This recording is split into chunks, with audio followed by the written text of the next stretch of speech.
Paul Bailey is a serial offender, a rapist and a murderer. And thanks to the fight of a young South Island woman, he's been sentenced to another 3 years in jail. But before she was held at knife point and raped, a different sort of tragedy occurred. Bailey's baby daughter Linda burned to death in the family home. And now 4 witnesses say if there'd been a more thorough investigation into the fire, Bailey may never have gone on to rape and murder. She was an innocent soul, and she was never given a chance.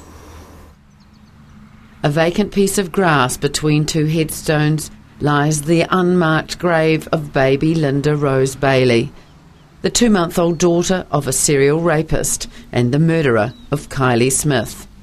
Nearly 17 years on, there's no evidence of the short life of a baby who burned to death. The only photographs that still exist of the little girl were taken by a pathologist after she died. But 4 people haven't forgotten baby Linda. They all witnessed her death, and now 60 Minutes has reunited them for the first time since that night.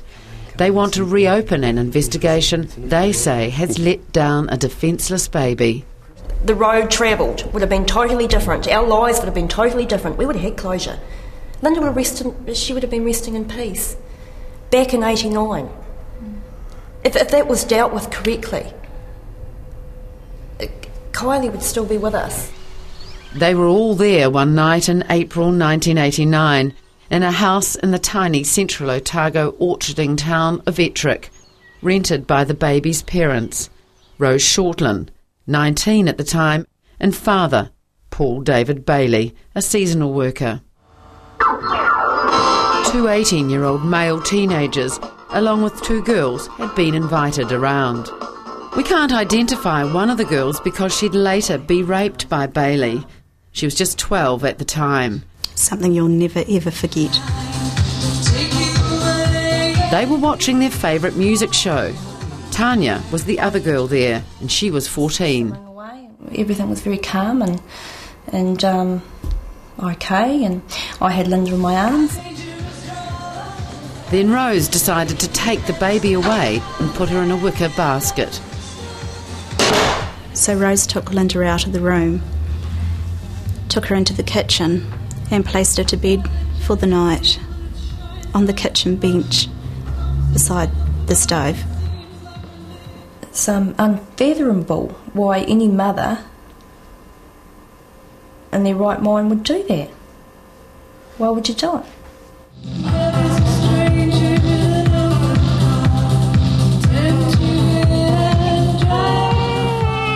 And 5 minutes after the music show started, the newborn began to cry. It turned into sort of more of a piercing, overwhelming, like, help cry, you know. Only mum knows that sort of cry. And as the crying got louder, the girls say Paul Bailey turned the television volume up. Tanya and I frantically wanted to pick her up, and we simply weren't allowed.